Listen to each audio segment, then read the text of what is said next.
Good morning, everybody. Welcome to Ask the Expert, an award-winning daily series from 8:30 a.m. to 9 a.m. to help small businesses. If you have any questions, ask them in the comments of the live feed.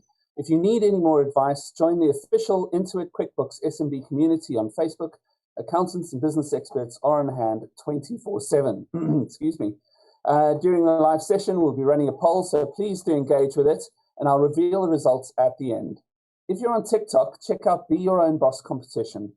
Pitch a new business idea, and you could win investments, mentorship, and business advice to help make it a reality.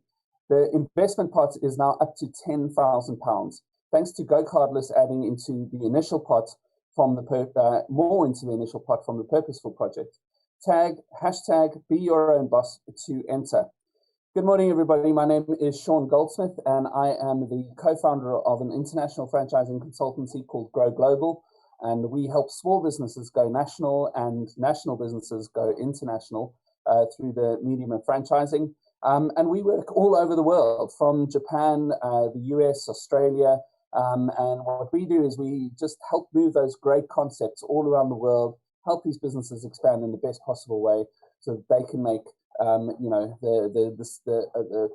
scale of their business quite a rapid and a pleasurable one.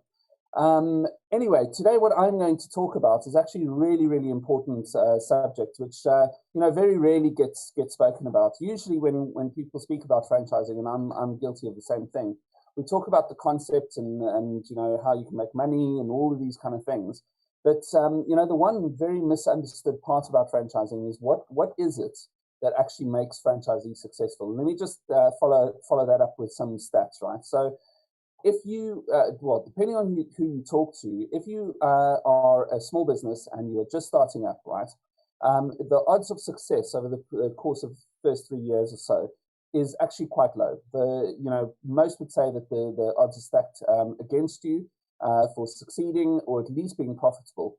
Now, in the franchising industry, that statistic is exactly the opposite, right? So 93.7% of franchisees, according to the NatWest survey in 2018. I know it's a little old. There's a new one coming out now, but in next year. But 93.7% of franchisees all reported both being in business as well as being profitable after their first 3 years. It's an amazing statistic if you think about it. So if you were gonna start a business and you actually wanted some assurance, or at least as much assurance as you could get, that you were going to succeed in business, right? And franchising is a very logical way to go. What most people don't understand, and I've spoken about this before, is that franchising covers every single thing that you could possibly imagine, right? From window cleaning all the way through to high-end men's grooming products. It covers virtual reality. It covers pretty much anything that you can think of. Dark kitchens, dark retail.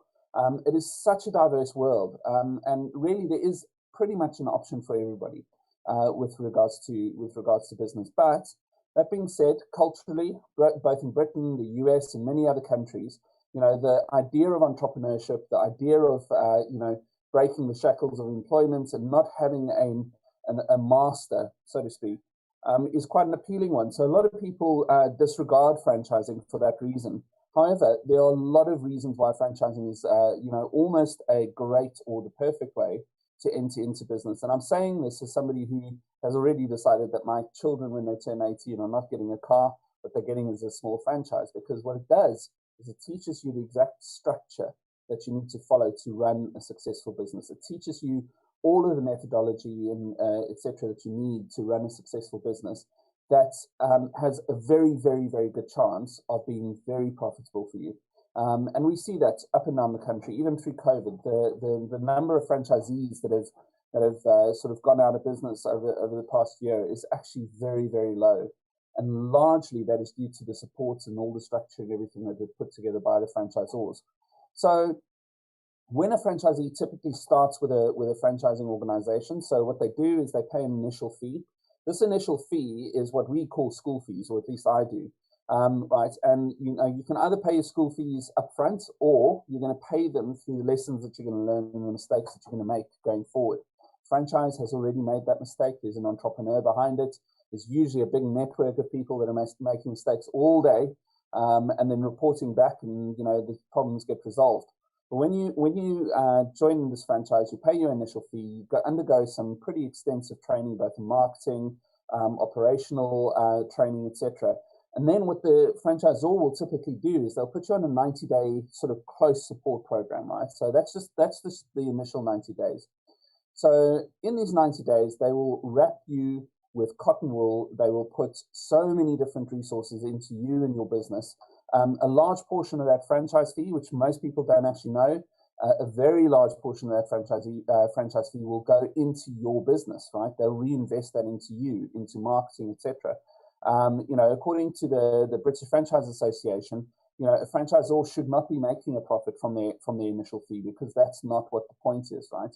So they'll invest this money back into you. On top of that, you will take some of your money that you have sort of gathered, and you will invest it into you.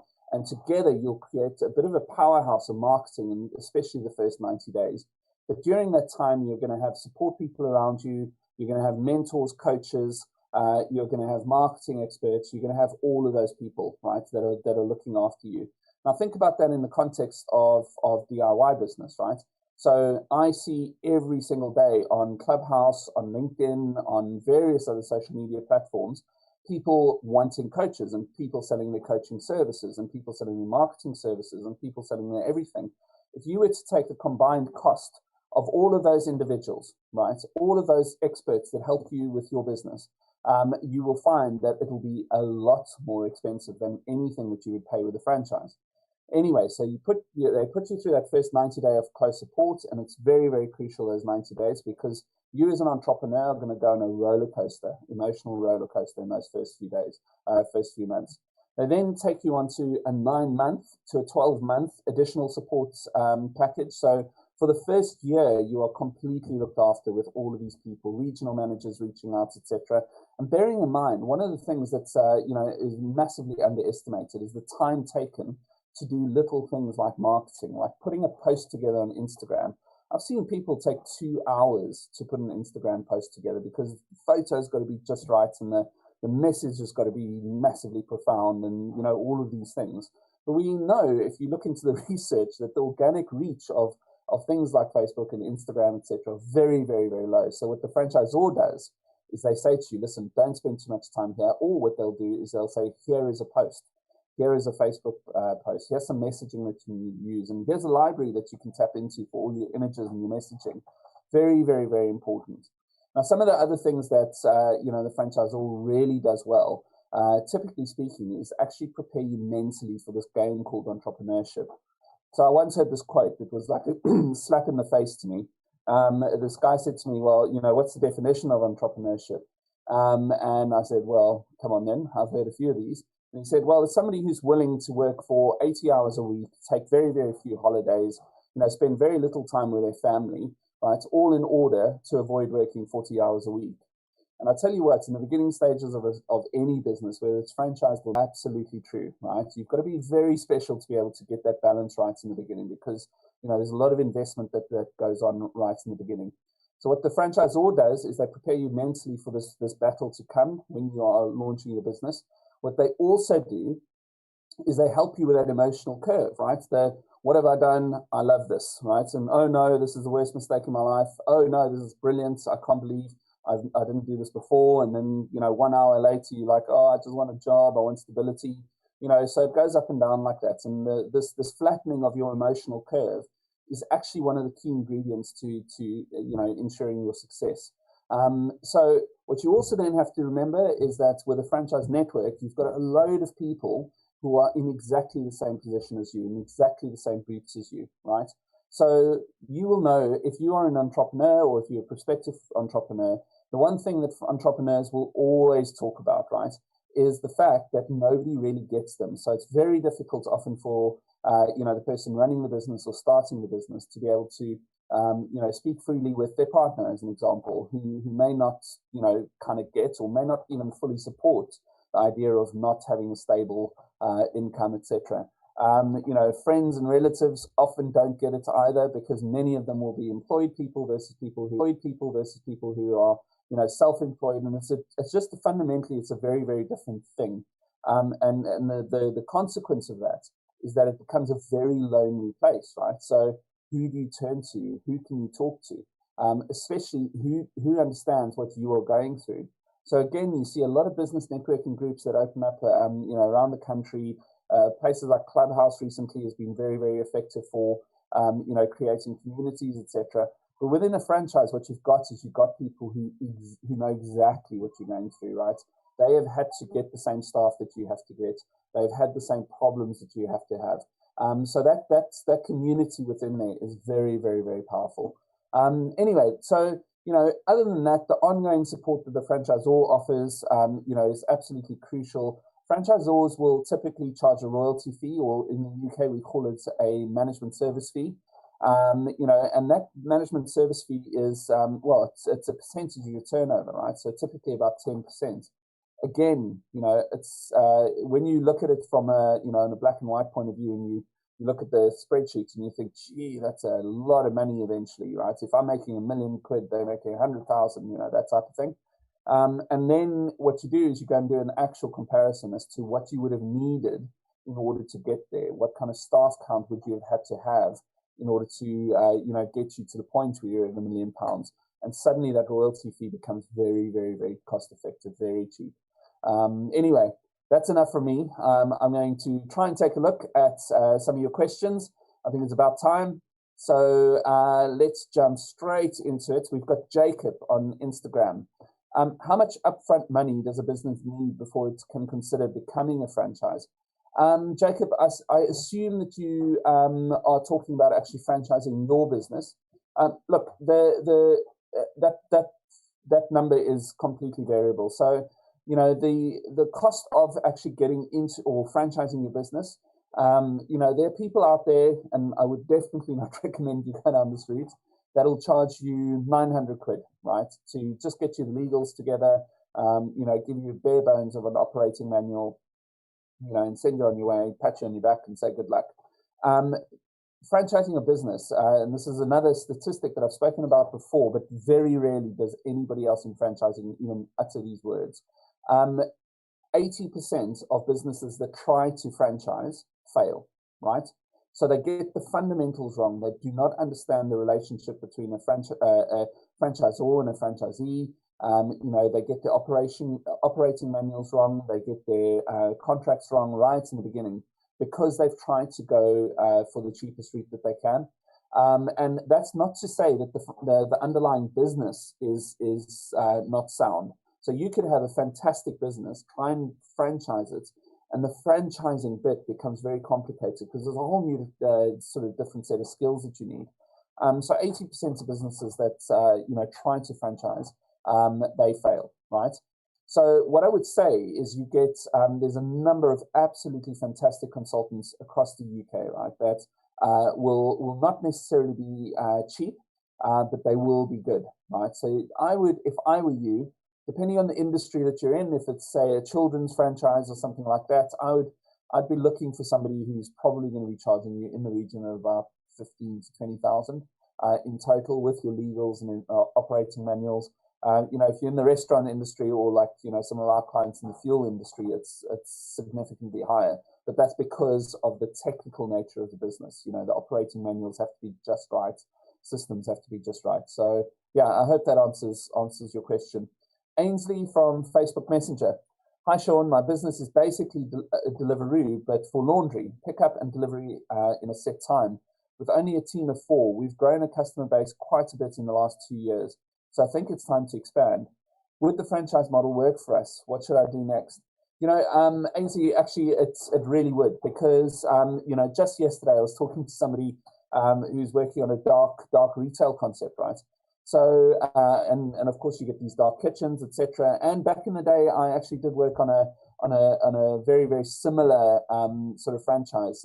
We had a company called Ferrum that used to do ironing and things like that, pick up and delivery. Listen, so it is very much a business that you could potentially franchise, but what you need to do is you need to have a word with a consultant that kind of gets it, because we need to understand a little bit more about the business itself in order to be able to give you good advice. But look, here's the steps that you need to take. Really, like, you can contact me or one of these other guys. But what you need to have a look at within your business is everything, pretty easy to replicate. So if you take you out of the equation, can this business keep going, right? And can you manualize it? Can you say, this is step one, this is step two, excuse me, this is how you recruit staff. These are the kind of vehicles they're going to be using. Are they going to be using e-bikes? Are they going to be using cars, vans, whatever it might be, and what are the implications of that? But, for all intents and purposes, the service itself, because I've worked in it before, I definitely think you're probably onto something over there. So, feel free to reach out, and I'd be more than happy to help you with that. Cheryl on Twitter, why do you think most franchisees are profitable so quickly? Is it purely down to that support or more brand recognition or something else? Really, really good question, Cheryl. It is about the support, right? And not so much about the brand. Unless you're like a McDonald's, franchisors have a policy where they won't actually market nationally until they got to the point where they're able to deal with the lead. So what a lot of people don't understand is that a franchise, when it comes into a local area, is usually a completely unknown entity, right? Nobody's ever heard of it, etc. So, from that point of view, there might be a little bit of, somebody might have come across you before, but, very rarely actually, especially when you're talking about the broader geographies. So what it's about is actually the processes and the structures, the attitude, the ability to be able to go out from day one with professionally created marketing, the ability to go out from day one knowing which mistakes everybody else has made.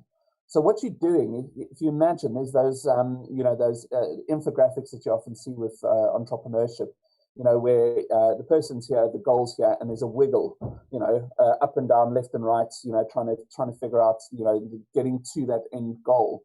What franchising does is it cuts through all of that because there is a guide, right? So it is literally like having a map. So you're not making any moves left and right. And I've got to tell you, with a lot of the the businesses that I've worked with, franchise businesses, break even can be as early as 3 months sometimes, just purely because of that big push that the franchisors put in, the initial startup, etc.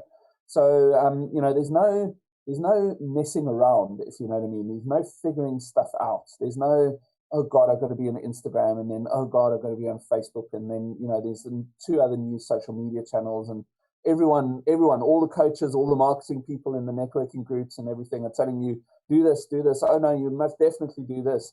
As an entrepreneur, it's just, information overload is like, probably the one single problem that you're going to face. So with a franchise, they just take all of that out, right? It's don't worry about anything, right? Just do these things, right? And if you want to experiment a bit with something, then go for it, but don't veer off this path because there's spiky thorns on either side, So I think that kind of answers the question as to why they are profitable so quickly. And it really is. I'd love to say it was about the brand, but more frequently than not, the franchise is very unknown when they come into town. But just remember also what's beautiful about franchising is that the franchisee retains most of the money in that local area. So as opposed to a branch network where the money will be whipped away to head office and probably offshore and somewhere where they don't pay tax. What happens is that with the franchisee, the only money that leaves is basically the royalty. So that money stays in the community. It very much is a small business within its local community. It's just invested a lot into the look, the feel, and the systems, etc. Anyway, I hope that helps. Tim on Instagram, what sort of marketing support should most franchisors provide their franchisees when first opening up? Look, that varies, especially here in the UK, because where abroad there's regulations and disclosure documents and all kinds of things that doesn't really exist in the UK. So it really does vary, and it is always going to vary on a industry by industry. So, like as an example, if you opened up a Domino's pizza, right? So the odds of you getting 100,000 leaflets dropped into your local community, and all of the TV ads and all that kind of stuff. That's what's going to be provided. If it's a children's franchise, as an example, right, it might just purely be Facebook ads that get put out. Sometimes the business is a lifestyle business, and really the franchisee wants to control how quickly they expand.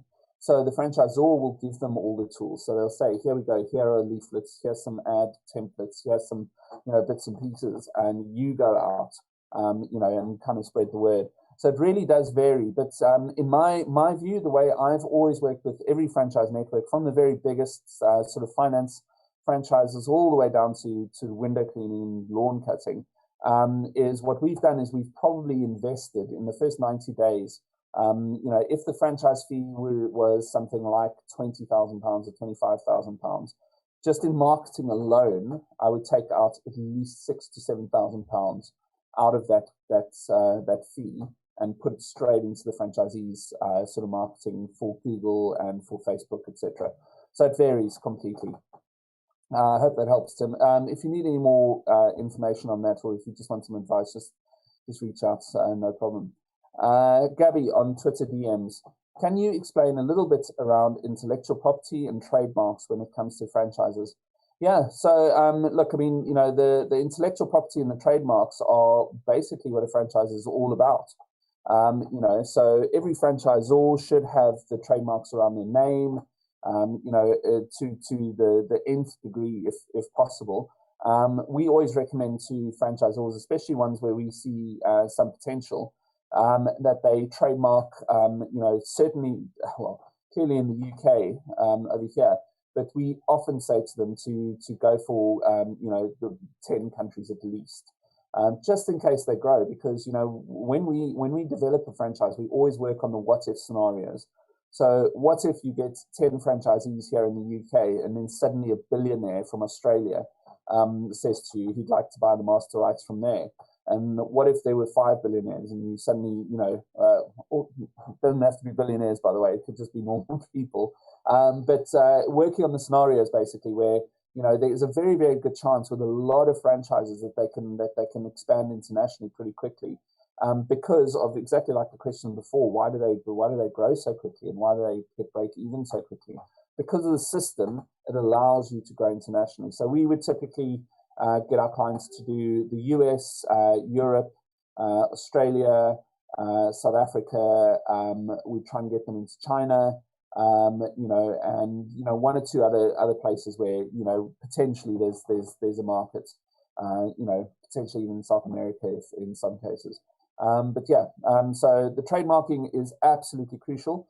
The intellectual property is always tied up in a franchise contract, and franchise contracts are some of the most robust contracts in commercial law.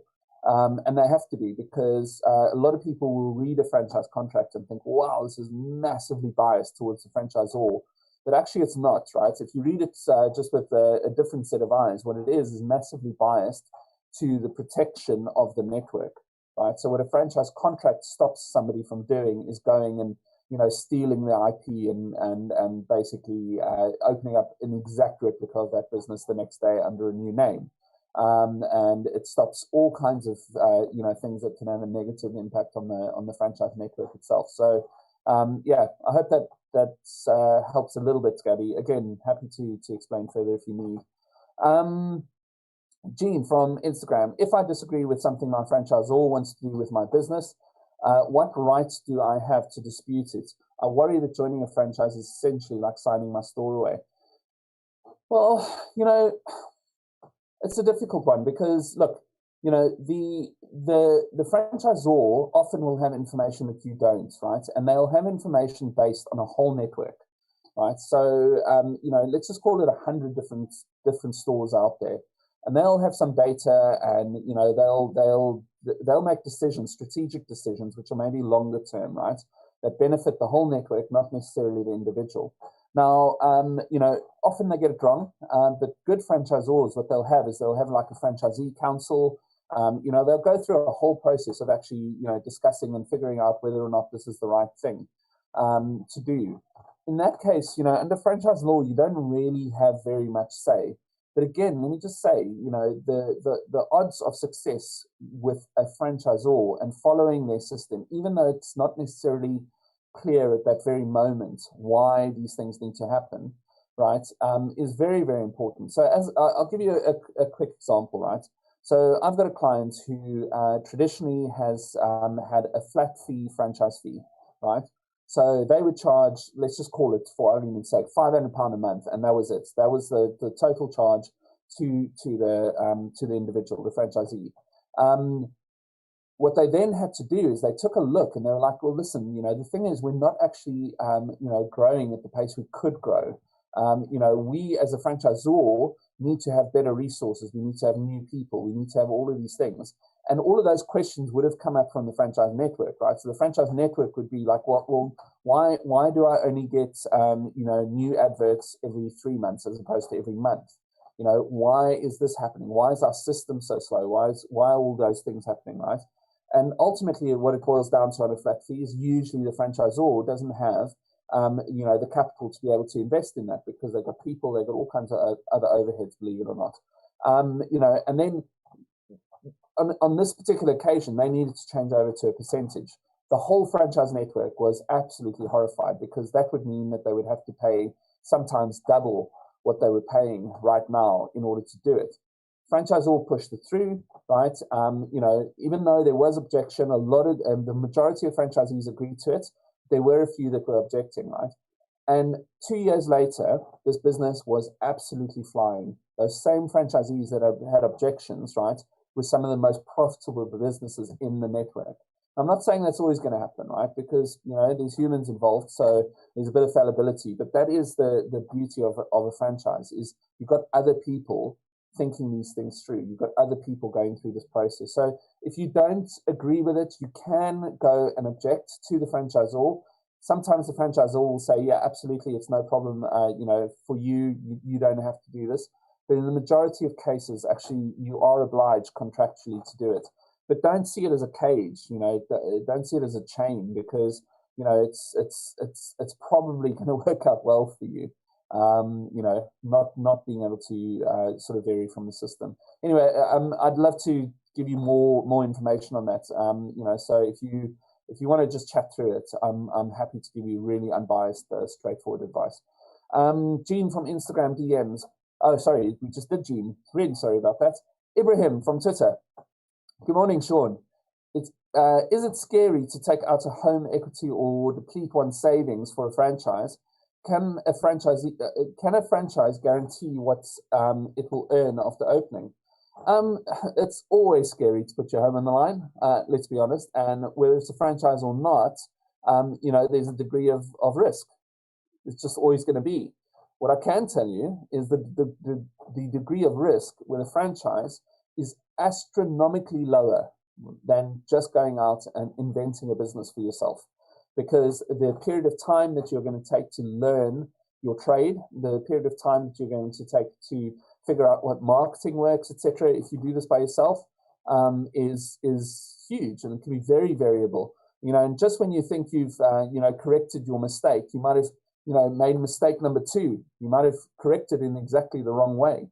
You just don't have the evidence. You don't have the people around you to be able to help you with this. So the franchise, right, your risk is much, much lower. And I'll tell you why I can back that up. So in the good times, right, and in most times, as long as I've been in franchising, the banks, the big banks, the HSBCs, NatWest, all of those guys that support franchising, right, they would typically give 70% loans of the total requirements to franchise businesses, where they would not even lend money to sort of startup businesses, right? So they would come in, and because of the strength of the business, because they've got evidence, because they've had 30, 40 other franchisees doing the exact same model, paying their loans, knowing what's going on, etc., the banks are just like, well, you know what? Actually, we've got plenty of evidence here to suggest that this is going to be a good business, right? So they give 70, and I've heard of cases where up to 80% of the total requirement. So that's franchise fee, working capital, the works, right? Sometimes even just the funds for all the equipment, etc. So listen, if you are worried, you can be a little bit less worried because you're going into a franchise. Franchisees can guarantee results only in so much as they can provide you with evidence of what the other guys have done. So they can tell you, well, look, here's a network, phone them. And most franchisors will openly say to you, just jump onto Google, find a franchisee, speak to them, say to them, hi, I'm thinking about joining this franchise. What are your thoughts, right? Was it as good as you thought? Is the support as good as you thought, etc. Right? So you've got a lot of evidence, you've got a lot of stuff that support your decision either way. So if I was going to invest in something, I'd probably invest in a franchise, especially if it's a big move in your life. So anyway, I hope that helps. Ibrahim, again, feel free to reach out. Happy to give advice at any point on these things. I know most franchisers too, so I'll be able to give you a good sort of rundown as the pros and cons of each network. Lance from Facebook Messenger. Morning, Sean. Was recently laid off and I'm exploring buying a business or franchise rather than another job. The biggest challenge I'm facing is finding a business that allows at least partial absentee ownership and actual profitability numbers. Any advice for me? Lance, there's plenty in the franchising world, right? Sort of absentee, semi-absentee opportunities, owner-operator management opportunities. There's every type of opportunity, really. The absentee and the semi-absentee sort of businesses are usually the slightly larger franchises. So, like I can give you just off the top of my head, when you're talking about like the Domino's franchise, Domino's Pizzas, most of the franchisees there are absentee or semi-absentee. Gym groups are usually absentee or semi-absentee. I know they're a bit dodgy at the moment, with COVID, etc. But they really are coming out strong out of the restrictions. There's a number. I'd be more than happy if you want to chat to you about that. Again, I run a mastermind group with over 350 franchise networks, UK franchise networks in it. I know most franchise networks in the UK. So if you just want to have a chat and just figure out pros and cons about any particular network, more than happy to do that. Right. The poll results are in, ladies and gentlemen.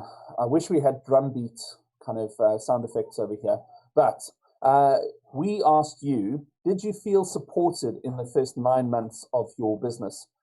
0% of you said yes, and 100% of you said no, which is exactly what I've been talking about, and I'm praying that none of you are franchisees that said no, that said no. So anyway, thank you all for tuning in. If you want to get in contact with me, you can email me on Sean@growglobal, that's GROE global.com, or visit the website www.growglobal.com.